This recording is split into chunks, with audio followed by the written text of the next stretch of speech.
Welcome to Panther Pratting.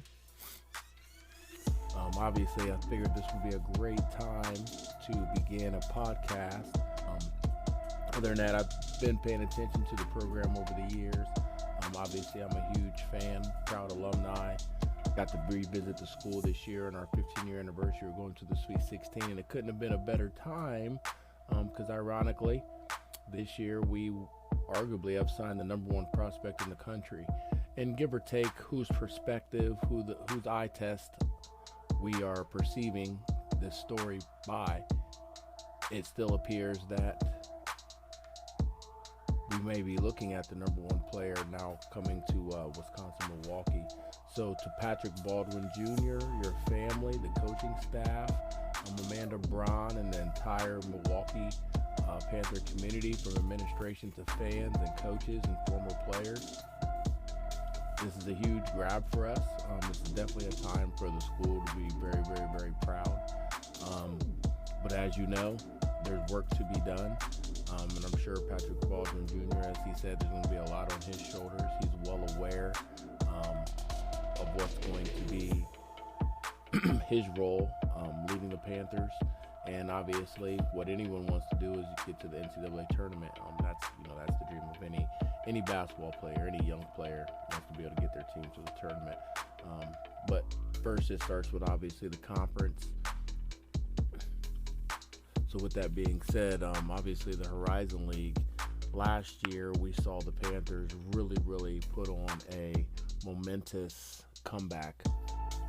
One for the ages, definitely one for the history books. So that was very, very fun to watch, watching them make history. And obviously, if you've listened to some of the interviews of Patrick Baldwin Jr., he was also pretty intrigued by the resiliency and the overall talent and what they were able to put together late in that year.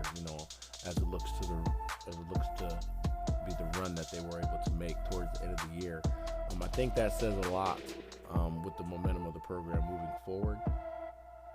Putting together that run, combined with this huge signing, obviously Patrick Baldwin Sr. having a lot to do with not only the development, but obviously the relationship where his son ultimately was able to trust his career with his father and choosing Wisconsin, Milwaukee over the likes of Coach K and Duke. Obviously, he has great trust. Don't know that any person is able to build that amount of trust outside of a father figure and a person that's walked him down the process and obviously showed him the intricacies of the game as it relates to how to be a number one prospect and how to prepare. So preparation obviously is going to be no secret of his.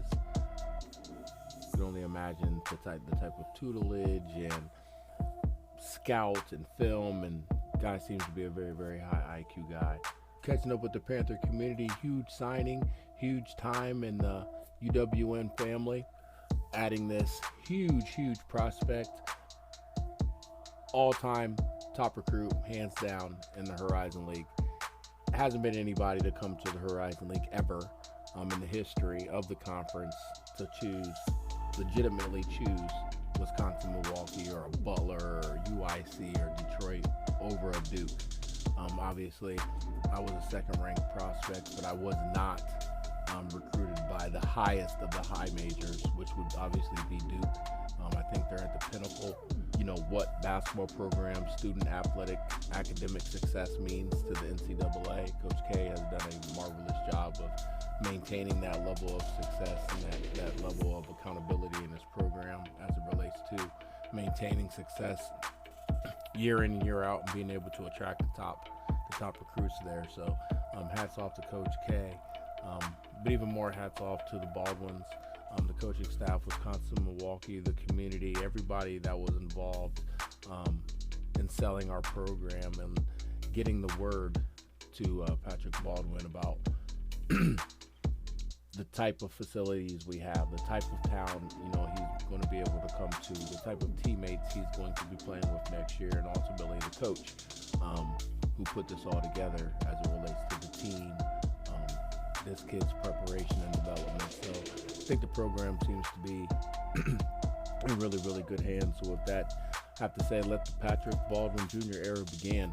I'm very, very, very excited about this. Anytime you can attract one of the top recruits in the country, and like I said, he's arguably the number one recruit in the country.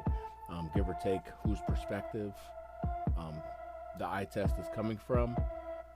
I've seen this kid ranked anywhere from 1st to 5th. And as that always is a matter of opinion. Just like the number one pick in the NBA draft, the number one consensus prospect.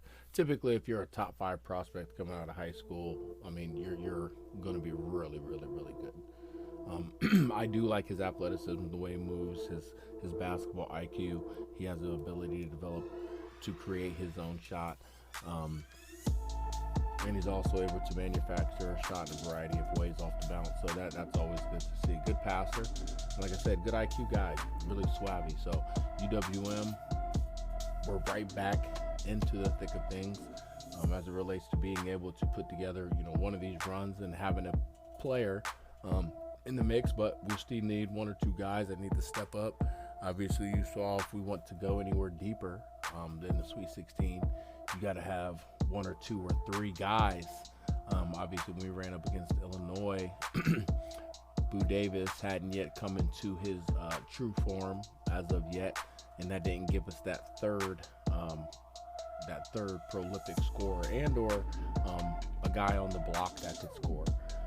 I feel like if we would have had Dylan Page another year, he would have gave us a back-to-the-basket score. We could give you anywhere from 20 to 30 points a night. So definitely opportunities within the Wisconsin-Milwaukee family currently to really fill in some voids. Some guys can step up, another year of maturity, another year of film, understanding what it is we're trying to do, what it is we're trying to accomplish, and how hard we must work in the offseason. For this team, a team knocking on the door, trying to, get their heads, insert their heads into the conversation with being conference champions. I think they just need to have a killer summer. They just all need to come together as a team and have a ridiculous summer. Compete, get up shots, work, spend extra hours in the gym, get to know each other, develop relationships, get into arguments and figure it out. Figure out what it is we are discussing or arguing or debating about, and iron those wrinkles out before the season comes. That's the beauty of the off season, is we can hit the drawing board and guys can get some of those things done. So it will definitely be a fun time in Milwaukee basketball, and definitely a fun time to start this podcast up. Moving forward,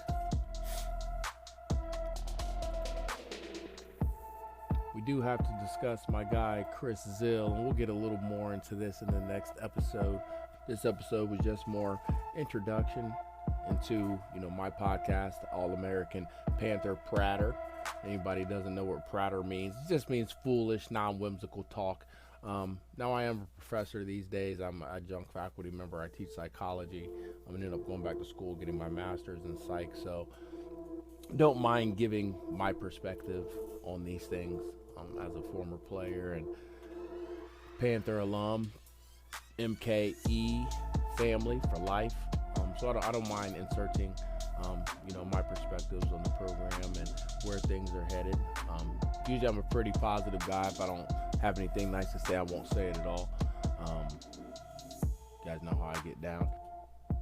Coming up on the next episode, we will be discussing a good friend of mine, Chris Zill. I've been heckling him all day on Twitter about a paragraph that I had noticed at the bottom of an article in the Wisconsin-Milwaukee men's basketball page.